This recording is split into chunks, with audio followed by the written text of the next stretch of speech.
지혜로운 사람은 이런 사람을 손절한다. 한 젊은이가 임금으로부터 소환장을 받았다. 임금의 소환장을 받은 그는 친구에게 함께 가달라고 부탁했다. 혹시 벌이 내려질지 모른다는 생각에 홀로 임금에게 갈 용기가 나지 않았다. 그 젊은이에게는 세 친구가 있었다. 첫 번째 친구는 그가 매우 소중하게 여기는 중마고우로 세상에 둘도 없는 다정한 친구라고 생각하고 있었다. 두 번째 친구 또한 그가 아끼는 친구였으나 첫 번째 친구만큼 소중하게 여기지는 않았다.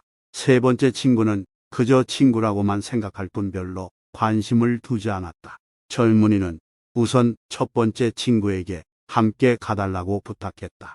그러나 그 친구는 아무 이유도 말하지 않은 채 그냥 싫다고 거절했다. 그래서 두 번째 친구에게 부탁했다. 친구는 대궐문 앞까지는 함께 가줄 수 있다고 했다. 그리고 그 이상은 곤란하다고 했다. 절망한 젊은이는 세 번째 친구에게는 기대도 하지 않은 채 혹시나 함께 가달라고 부탁했다. 그러자 그 친구는 흔쾌히 대답했다. 물론 함께 가주고 말고 자네는 나쁜 짓을 저지르지 않았으니 전혀 무서워할 필요가 없네. 내가 임금님께 함께 가서 잘 말씀을 드려줌세. 세 친구는 각각 무엇을 뜻하며 왜 그렇게 말했을까? 첫 번째 친구는 재산을 상징한다. 사람이 재산을 아무리 소중히 여기고 사랑한다고 할지라도 죽을 때는 고스란히 남겨둔 채 떠나야 한다. 두 번째 친구는 혈육과 친구를 상징한다. 혈육은 무덤까지는 따라가 주지만 그를 무덤 속에 남겨둔 채 돌아가 버린다. 세 번째 친구는 선행을 상징한다. 선행은 평소에 남의 눈길을 끌지 못하더라도 한 사람이 죽은 뒤 영원히 그와 함께한다. 위의 친구들 중 어떤 친구를 손절해야 할 것인가? 죽을 때까지 영원한 재산이 있다. 유람선을 타고 여행하던 승객들 사이에서 한바탕 이야기 꽃이 피었다. 배에 탄 여행객들은 대부분 큰 부자였는데 그중 가난한 랍비가 한 사람 끼어 있었다. 부자인 승객들은 서로의 재산을 비교해가면서 부유함을 자랑했다. 그들은 랍비에게 재산이 얼마나 되느냐고 물었다. 랍비는 말했다. 나는 나 자신이 누구 못지않은 부자라고 생각하고 있소만 지금 당장 내 재산을 당신들에게 보여드릴 수 없는 것이 유감이요. 재물은 눈에 보이는 일시적인 재산이나 지식은 보이지 않는 영원한 재산이기 때문이요. 부자들은 속으로 가진 것도 없는 주제에 말은 잘한다며 랍비를 무시하였다. 몇 시간 후 갑자기 해적들이 나타나 그 배를 습격했다. 부자임을 자랑하던 사람들은 금은 보화를 비롯한 전 재산을 해적들에게 약탈당했다. 승객들은 간신히 목숨을 유지했고 배는 가까스로 어느 항구에 다다랐다. 가진 것을 모두 강탈당한 그들은 할 수 없이 그 마을에 정착할 수밖에 없었다. 재물을 다 잃은 부자들은 여기저기 사람들에게 불려다니며 일을 해야만 했다. 부자들은 모두가 비참한 가난뱅이로 전락해 어려운 생활을 하게 되었다. 하지만 랍비는 그곳 마을 사람들로부터 높은 지식과 교양을 인정받아 쉽게 자리를 잡았다. 그중 한 사람이 랍비에게 말했다. 랍비님의 말씀이 옳았습니다. 지식을 소유한 사람은 모든 것을 다 소유한 것이나 다름없습니다. 지식이란 남에게 빼앗길 일이 없는 가장 안전한 재산이다. 선과 악은 함께 존재할 수밖에 없다. 노아의 홍수 때 이 세상에 존재하는 모든 것들은 살아남기 위해 노아의 방주로 몰려들었다. 거기에는 선도 끼어 있었다. 그러나 노아는 선을 방주에 태우지 않았다. 노아가 말했다. 나는 짝이 없는 것은 태우지 않는다. 그래서 선은 황급히 숲 속으로 달려가 자기 짝이 될 만한 상대를 찾아 헤맸다.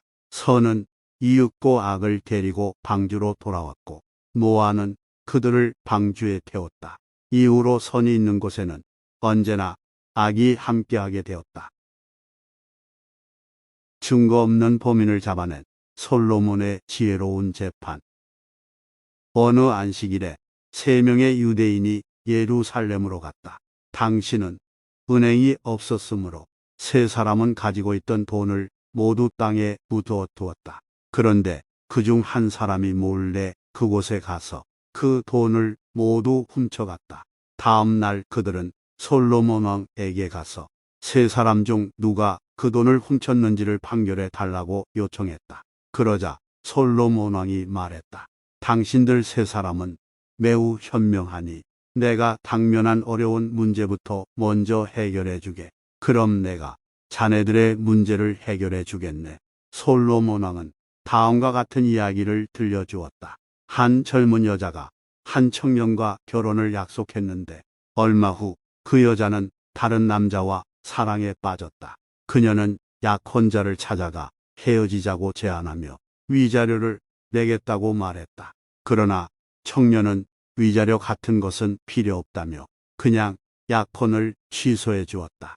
그 여자는 돌아가던 중 한 노인에게 납치되고 말았다. 그녀는 당황하지 않고 침착하게 말했다. 나는 약혼했던 남자에게 파혼해 달라고 했는데 그는 위자료도 받지 않고서 나를 놓아주었어. 그러니 당신도 똑같은 일을 해주어야 합니다. 그러자 노인은 순순히 여자를 놓아주었다. 솔로몬 왕은 이야기를 마친 후 물었다. 이들 중에서 가장 칭찬받을 행위를 한 사람은 누구겠는가? 첫 번째 유대인이 말했다. 파혼을 승낙해주고 위자료는 받지 않은 청년이 칭찬받아야 합니다. 왜냐하면 그는 여자의 의사를 존중해 주었고 위자료도 받지 않았기 때문입니다.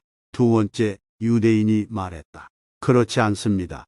여자야말로 칭찬받아 마땅합니다. 그 여자는 용기를 내어 처음에 약혼자에게 파혼을 요청했고 진정으로 사랑하는 남자와 결혼하기로 결심했습니다. 그거야말로 칭찬받을 일입니다. 마지막 세 번째 유대인이 말했다. 저는 너무 복잡해서 도무지 갈피를 잡을 수가 없습니다.